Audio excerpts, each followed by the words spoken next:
What's a young girl like you doing with Grandpa?" The words hit me like ice water as I looked up from my menu at O'Sullivan's restaurant in Denver, Colorado. 3 college students stood behind my husband Robert, blocking our booth with cocky grins plastered across their faces. "My name is Janet Mitchell, and at 47, I've learned that appearances can be deceiving. Most people see a petite woman with soft features and assume I'm harmless. They're not entirely wrong. I prefer peace to conflict. But 15 years in Special Forces taught me that sometimes peace requires strength." Robert, only 2 years older than me at 49, looked up calmly from his salmon. His gray hair caught the restaurant's warm lighting, and I could see the slight tension in his shoulders that meant he was assessing the situation. Like me, he'd served in Special Forces, though he'd transitioned to private security consulting 5 years ago. "Does he even still work?" laughed the tallest one, a kid with bleached hair and a leather jacket that screamed fraternity. His name tag read Brad, probably from some campus job. "I mean, seriously, what's the deal here?" The second boy, shorter but stockier with multiple piercings, snickered. "Maybe she's his nurse or something. You know, helping Grandpa cut his food?" His friends called him Tyler, and his breath reeked of cheap beer. The third student, Jake, had intelligent eyes that should have known better, but peer pressure makes fools of smart people. "Come on, sweetheart, you could do so much better. Why don't you ditch the old man and come party with us?" I felt that familiar calm settle over me, the same stillness that used to descend before missions in Afghanistan. My training kicked in automatically. Assess the threats, identify exits, protect the asset. In this case, the asset was our peaceful dinner and Robert's dignity. "Have a good evening, gentlemen," I said softly, my voice carrying the kind of quiet authority that made Robert glance at me with raised eyebrows. He knew that tone. The restaurant's other patrons had started to notice. An elderly couple 2 tables over whispered among themselves, while a family with young children looked uncomfortable. The manager, a nervous-looking man in his 30s, hovered near the kitchen door, but seemed unsure how to handle drunk college kids harassing customers. Brad leaned closer, his cologne mixing unpleasantly with the smell of alcohol. "Oh, come on, don't be like that. We're just being friendly." His hand reached toward my shoulder, and I saw Robert's jaw tighten. Something dark flickered in my chest. Not anger, but certainty. These boys had no idea what they were walking into, and their arrogance would be their downfall. The harassment at O'Sullivan's restaurant wasn't our first encounter with ageist assumptions, but it was certainly the most aggressive. People often stared when Robert and I went out together, making their own assumptions about our relationship. Some thought I was a gold digger. Others assumed he was having a midlife crisis. None of them guessed we were both retired Special Forces operators who'd met during a joint training exercise 12 years ago. Robert had been my commanding officer initially, though only for 3 months before I was reassigned. We'd reconnected 2 years after my discharge at a veterans gathering, and the attraction was immediate and mutual. He'd supported me through the difficult transition to civilian life, understanding the challenges in ways most people couldn't. "Ma'am, is everything all right here?" The manager finally approached our table, wringing his hands nervously. His name tag read Steve, and he looked barely older than the college kids causing trouble. "We're fine, thank you," I replied, still maintaining that calm tone. "We were just finishing dinner." Brad laughed loudly, causing other diners to turn and stare. "See? She's fine. We're all just having a conversation here." He moved closer to Robert, invading his personal space. "Nothing wrong with that, right, old man?" I watched Robert's reaction carefully. His breathing remained steady, hands relaxed on the table, but his eyes had gone cold. He was running the same tactical assessment I was, calculating angles and distances. Neither of us wanted violence, but we were both prepared for it. Tyler, emboldened by his friend's aggression, decided to join in. "I bet you were real tough back in the day, huh? Probably fought in Vietnam or something ancient like that. Korea, maybe?" Jake added with a sneer. Before they had all the fancy technology?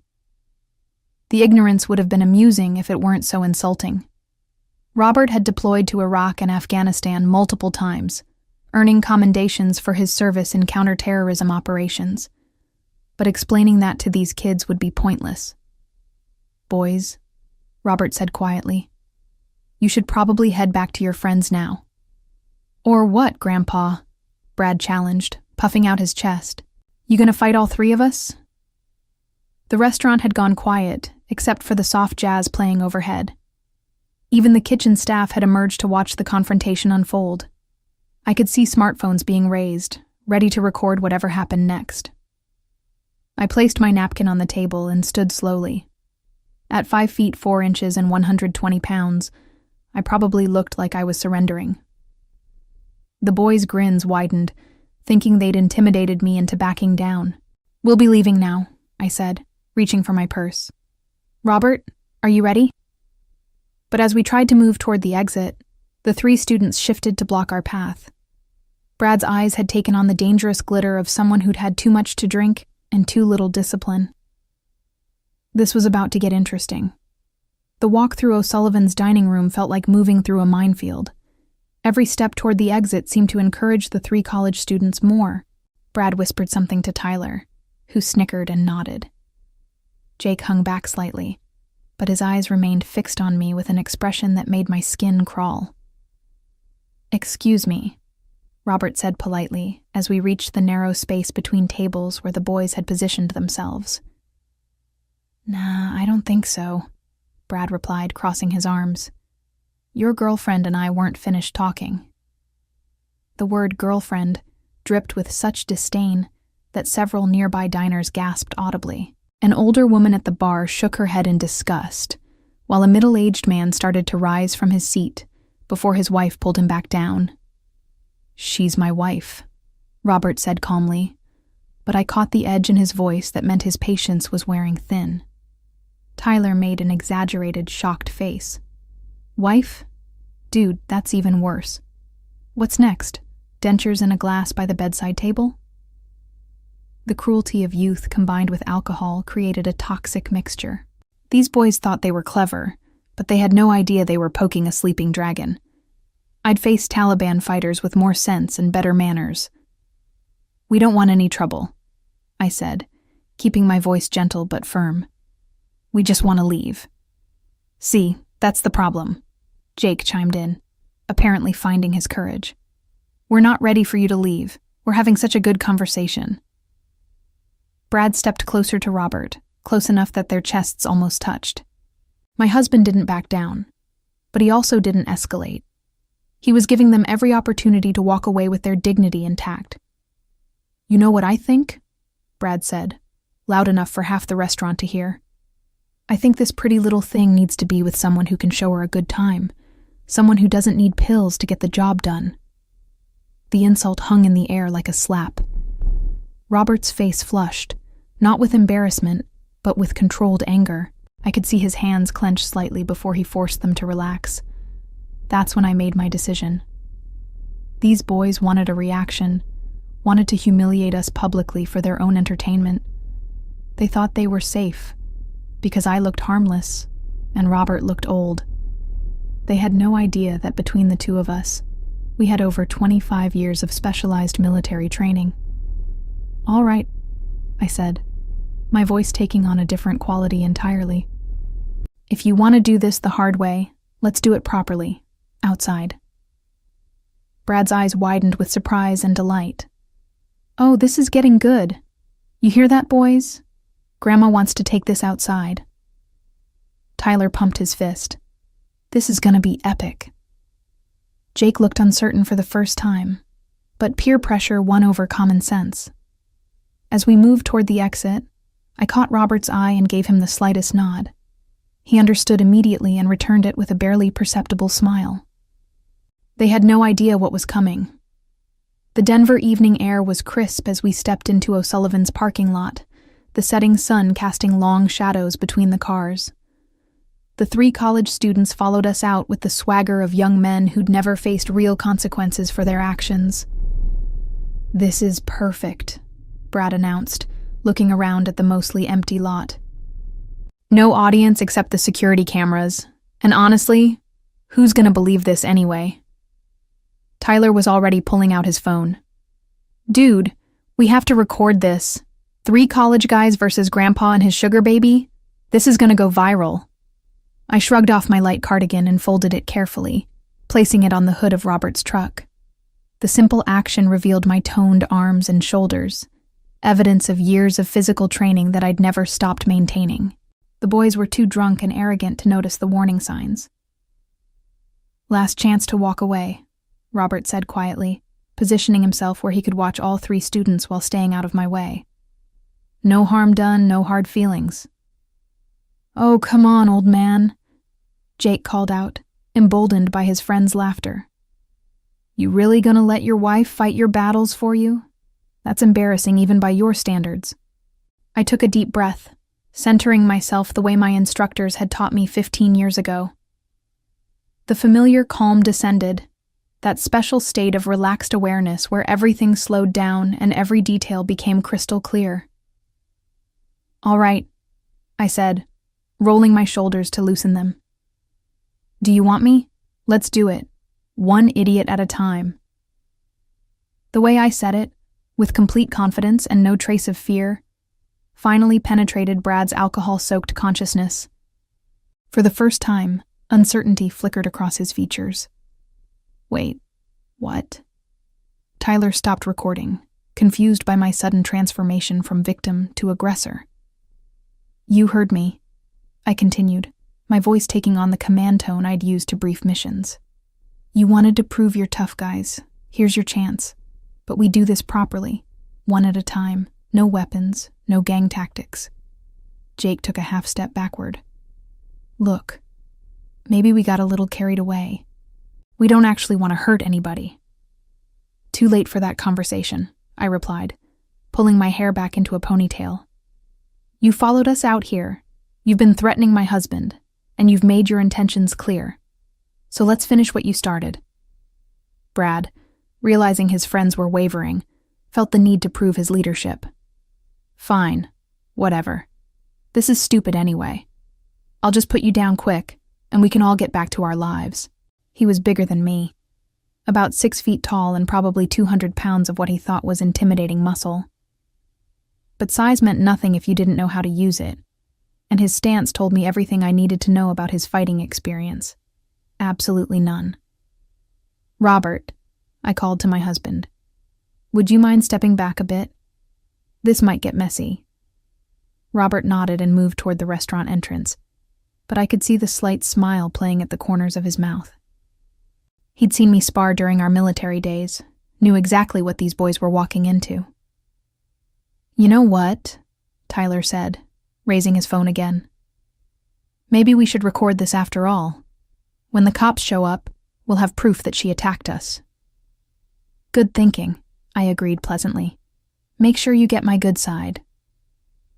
The casual way I said it, like I was posing for family photos instead of preparing for a fight, sent a visible chill through all 3 of them. Jake actually took another step backward, his survival instincts finally kicking in despite the alcohol. But Brad was committed now, driven by pride and peer pressure into a situation his brain couldn't process. He started forward with the kind of telegraphed haymaker that wouldn't have landed on a scarecrow. 15 years of Special Forces training were about to meet 3 college boys who thought YouTube videos counted as martial arts education. This was going to be educational for everyone involved. Brad's wild swing came exactly where I expected it, a right hook aimed at my head with all his weight behind it. In the half-second it took him to throw the punch, I had already decided his fate. Step aside, redirect his momentum, and let physics do the rest. I moved left and slightly forward, catching his extended arm and using his own force to spin him around. Brad's eyes went wide with shock as he realized he was suddenly facing the wrong direction, his body twisted and off balance. "What the?" he started to say, just as I gave him a gentle push toward the large dumpster behind O'Sullivan's restaurant. The satisfying crash as Brad disappeared headfirst into the container, full of kitchen scraps and rotting food, echoed across the parking lot. His legs kicked frantically as he tried to extract himself from what smelled like a week's worth of spoiled seafood and vegetable trimmings. Tyler stood frozen, phone still recording, mouth hanging open in disbelief. How did you... Physics, I explained conversationally. Force equals mass times acceleration. Your friend provided both the mass and the acceleration. I just provided the direction. Jake had gone pale, but Tyler was still processing what he'd witnessed. That was lucky, a fluke or whatever. Brad just slipped. Would you like to test that theory? I asked, turning to face him fully. Tyler was shorter than Brad, but stockier, with the kind of build that suggested he thought muscles alone made someone dangerous. He set his phone on the hood of a nearby car and flexed his shoulders, trying to intimidate me. I do CrossFit, he announced, as if that explained something important. That's nice, I replied. I do combat. He charged with more technique than Brad had shown, keeping his guard up and aiming for a tackle rather than a wild punch. But technique learned in a gym was no match for training earned in life-or-death situations. As Tyler reached for me, I sidestepped and grabbed his belt, using his forward momentum to help him continue his journey toward the ground. But instead of just letting him fall, I guided his trajectory toward the decorative fountain that sat in the restaurant's outdoor seating area. The splash was tremendous. Tyler surfaced sputtering and thrashing, his tough guy persona dissolving along with his hair gel. The fountain wasn't deep, but it was cold, and the shock of the water seemed to sober him up immediately. My phone, he wailed, suddenly realizing he'd dropped it during his impromptu swim. My phone's gonna be ruined! From inside the dumpster, Brad was making sounds that suggested he'd discovered something particularly unpleasant among the restaurant's discarded food. His muffled curses mixed with Tyler's splashing to create quite the soundtrack. Jake, now the only one still standing and dry, looked at his friend's predicaments and then at me. Whatever he saw in my expression convinced him that discretion was definitely the better part of valor. I'm so sorry, he said, backing away with his hands raised. We were drunk and stupid, and I'm really, really sorry. Please don't hurt me. Then he did something that surprised everyone, including himself. He started crying, not just tearing up, but full-blown sobbing as the alcohol, adrenaline, and embarrassment all hit him at once. I want my mom, he whimpered, pulling out his phone with shaking hands. I just want to go home. The entire confrontation had lasted less than 3 minutes. 2 college students were thoroughly defeated. The third was having an emotional breakdown. And I hadn't even broken a sweat. Robert approached, shaking his head with amazement. 15 years in special forces and you're still full of surprises. I told them, I said, straightening my blouse, one idiot at a time. The aftermath was even more entertaining than the fight itself. Brad finally managed to extract himself from the dumpster, covered head to toe in what appeared to be marinara sauce, wilted lettuce, and something that might have once been fish. The smell that came with him was so overwhelming that even Tyler, still sitting waist-deep in fountain water, wrinkled his nose in disgust. This is assault, Brad shouted, trying to wipe rotting vegetables from his face. I'm calling the cops. I'm calling my lawyer. I'm calling everybody. Excellent idea, I agreed, pulling my own phone from my purse. Let's call them together. I'm sure they'll be very interested in the security footage of 3 men following a woman into a parking lot. Brad's face went even redder than it already was from the tomato sauce. You attacked us. Did I? I looked around innocently. Robert, did you see me attack anyone? My husband, who had moved closer to get a better view of the entertainment, shook his head solemnly. I saw 3 young men lose their balance and fall into various objects. Very clumsy. Tyler had managed to climb out of the fountain, but was now shivering uncontrollably, his clothes dripping and his phone clearly waterlogged. This isn't over, he chattered through blue lips. Oh, I think it is, I replied calmly. Unless you'd like to explain to the police why you harassed a couple having dinner, followed them outside, and then somehow all ended up looking like you lost a fight with gravity. Jake was still on the phone with his mother, sobbing into the device while trying to explain his situation. No, Mom. I don't know how it happened. 1 minute we were talking to this lady, and then Brad was in the garbage, and Tyler was in the fountain, and I think I might need therapy.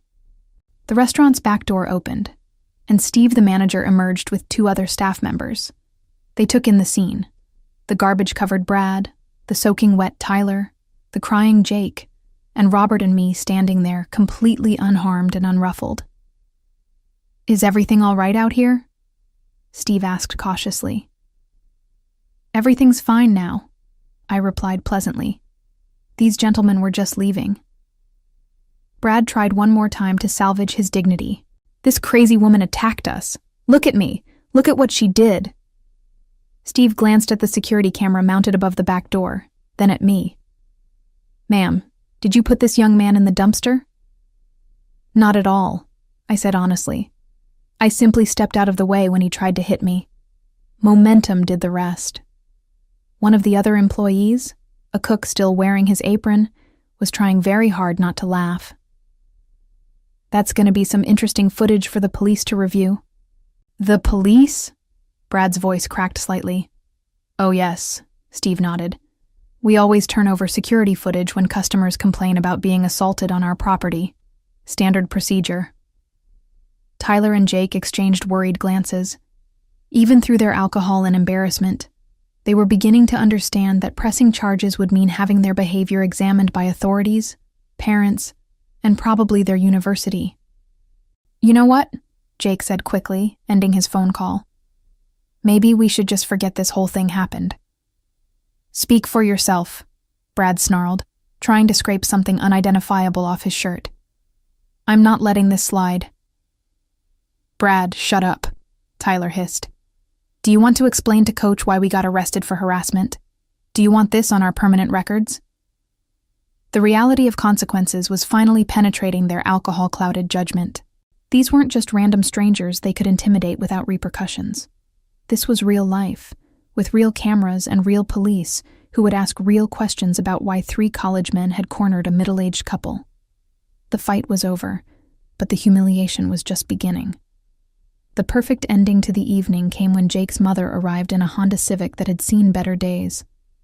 She was a small, tired-looking woman in scrubs who took one look at her son's tear-streaked face and the general chaos of the parking lot and immediately understood that her boy had been up to no good. "Jacob Michael Thompson," she said in the voice that mothers everywhere use when their children have disappointed them spectacularly. "What on earth have you done?" Jake tried to explain through his sniffles, but the story made no sense even to him. "We were just talking to this lady, and then everything went crazy, and Brad fell in the garbage, and Tyler fell in the fountain, and she didn't even do anything, but somehow it's all our fault." His mother's gaze swept over the scene.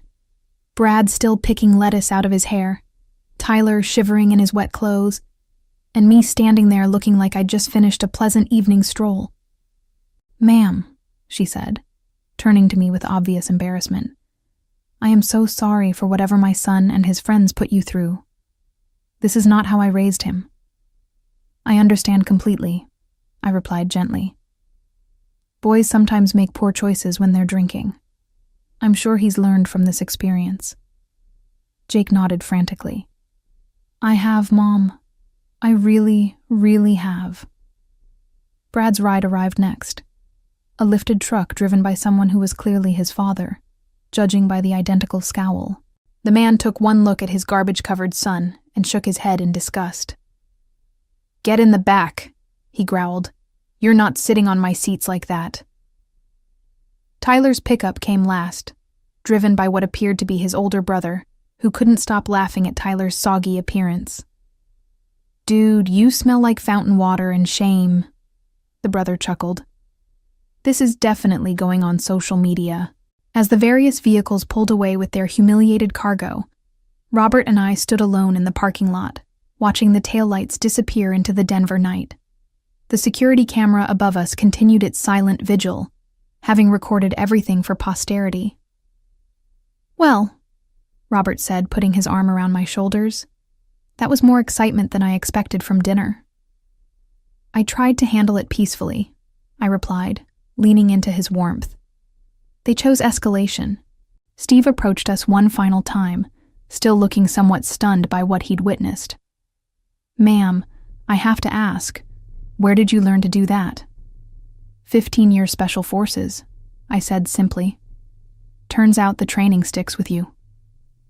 His eyes widened with new respect. "I had no idea. Those boys had no idea what they were messing with." "That's the point," Robert added with a smile. "The best warriors are the ones who don't look like warriors." "Your meals are on the house tonight," Steve said immediately. "And if you ever want to come back, we'll make sure you get our best table." As we walked to Robert's truck, I noticed my cardigan still folded neatly on the hood where I'd left it. I put it back on, transforming once again from tactical operator to suburban wife out for dinner. "You know," Robert said as he started the engine, "I was ready to step in if things got too serious." "I know," I replied, reaching over to squeeze his hand. But it felt good to handle it myself. The drive home was peaceful, a comfortable silence between us that spoke of years together and complete trust. The radio played soft country music, and the city lights of Denver twinkled around us like stars. When we arrived at our quiet suburban home, Robert pulled me close as we walked up the front steps. "Have I mentioned lately that I am incredibly proud to be your husband?" he murmured against my ear. "Show me," I whispered back. And he did. We spent a wonderful night together, celebrating not just our love, but the quiet strength that comes from knowing exactly who you are and what you're capable of when the situation demands it. The 3 college students found themselves dealing with consequences that extended far beyond their embarrassing defeats in O'Sullivan's parking lot. The security footage, as promised, was reviewed by police when Brad initially tried to file assault charges, but the video clearly showed him throwing the first punch while Janet acted purely in self-defense. When the footage inevitably leaked online, it went viral under hashtags like Instant Karma and Wrong Woman, turning the 3 into internet laughingstock, as thousands of people watched them being systematically outmaneuvered by a middle-aged woman without her ever throwing a punch. Their university's disciplinary committee took a dim view of students harassing civilians and potentially damaging the school's reputation, resulting in academic probation and mandatory sensitivity training. Their families were mortified, their friends mocked them relentlessly, and their dating lives became non-existent as word spread throughout the campus about their spectacular failure to intimidate a woman less than half their combined size. As I looked back on that evening, I realized that sometimes the most important lessons come not from seeking confrontation, but from being prepared when confrontation finds you, and knowing that true strength lies not in dominating others, but in protecting what matters most with precisely the right amount of force.